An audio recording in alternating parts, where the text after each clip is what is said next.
makikita mo. Ito na yung kanyo. Ito yung itsura ng entry ramp nya para sa flyover. Pang world class na flyover, ito na ngayon. Ang construction nitong Tagaytay flyover ay para makapagtulong sa pag-decongest ng traffic, lalo na dito sa intersection ng Mendez at papuntang Nasugbu, Batangas. So itong part 2 natin, simula naman tayo dito sa dulo at papunta sa may Tagaytay Rotonda. Pero ma-amaze ka dito sa construction, no? Talagang kakaiba siya. Ito yung itsura ng entry ramp nya para sa flyover. So saktong-sakto pala pang kanto, 2 lanes. So matagal din, malaking tulong din pag natakos na kasi yung traffic dito matindi talaga. Dito sa ilalim ng Tagaytay Mendez. Parang nasa Baguio Ganda dito. Tignan mo yung view dyan kabay, no? Makikita mo yung Taal Lake, Taal Volcano. Ganda.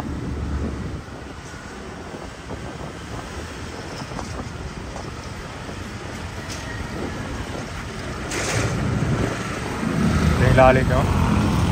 So lang to, ito yung continuation natin sa kabilang side naman. Papunta ito ng Cavite. Yung sa kabila papuntang Nasugbu. Lalim yan, mataas yun, no? Buti dito mataas. Kasi doon dati sa mababaw, tinamaan yung ulo ng truck.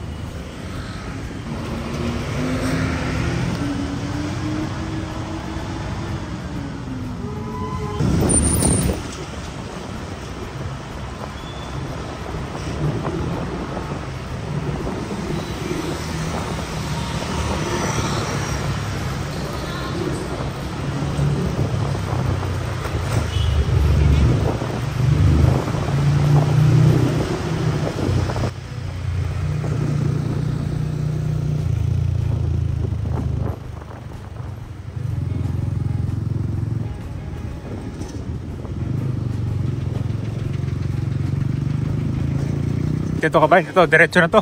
Papunta na to sa Rotonda, Tagaytay. Yan. Tagal matapos nung ginawa ng parkingan sa baba, oh. Ito yung mga na-demolish ng mga bahay dati. Mga ilang commercial area. Mas pinalawak na.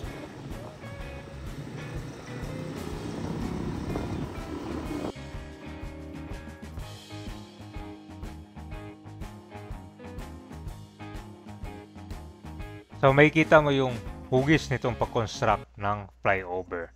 Ngayon naging viral pala ito dahil kung makikita mo para siyang snake yung construction nyo. Pagkadating mo dito maliit siya. Pagdating naman sa kalagitnaan lumaki.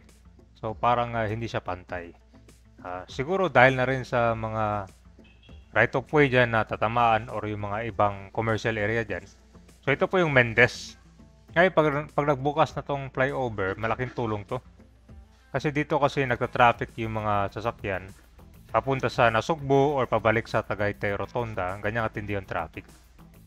So may mga ilang commercial area dyan na na-demolish, mga bahay, para dito sa lalawakin nitong flyover. Yan na siya. So dito po yung karugtong niya. Yung sa unan, papunta na po yan ng Nasugbu. So, ang ganda ng view dito sa Tagaytay na, tinan mo, parang nasa gilid ka ng bundok eh. Tsaka ganitong oras, alas 5 lamig. Talagang mapapajakit ka kapag dumaan dito. So, comment down below na lang no, dito sa flyover na nakikita nyo ngayon, yung hugis construction niya. So, maraming mga nag-aabang dito, lalo na sa mga taga-Tagaytay kung kailan ito magbubukas.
Talagang napakaganda dito sa Tagaytay nyo. Alam nyo ba na ito yung one of the most frequent place na binibisit nila dito sa may south naman. Dahil dito sa overlooking view, itong Taal Lake and Taal Volcano. At syempre itong cold climate. Kung kasi nasa high altitude itong lugar na pinunta natin ngayon eh. So kaya itong patok na pasyalan dito, number one spot to ng mga turista. Yan. So yan po yung Taal Volcano. Tapos makikita mo yung sa baba dyan, yan yung kuwan pa yan, part ng Batangas pa yan, no? Yan, may mga kabayan dyan. Grabe, talagang mapapalula ka dito. Oh.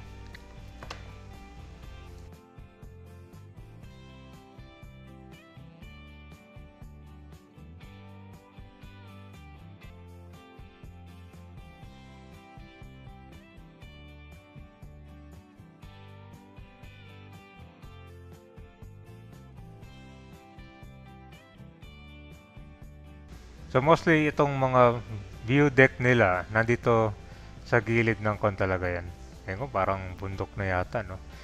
Kasi dyan karamihan ng mga customer, ito yung mga pinupunta nila dito para makikita yung view ng Taal at Volcano Lake. Di ba ang ganda?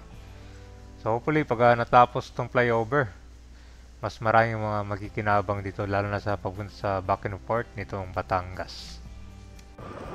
Grabe lamig. Mapa-jacket ka talaga pag dumaan dito. Yan, tour na rin natin tong Tagaytay Kabayan. Ito yun, the best dito kapag kakain kayo. Matatanaw mo yung view ng Taal Lake. Kaya mas marami mga ako dito. Mga kainan. Ito two-way. Dito mas makikita mo yung view ng Taal Lake. Dito tayo.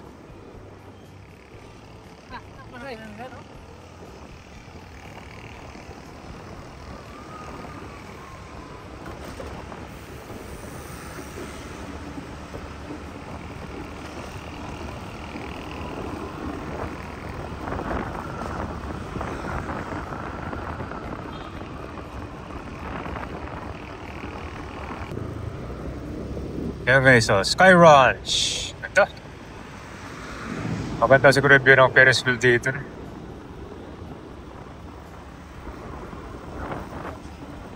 Pero lamig ko. Giginawin nga talaga. Yung bagong developments sa harap ng Sky Ranch.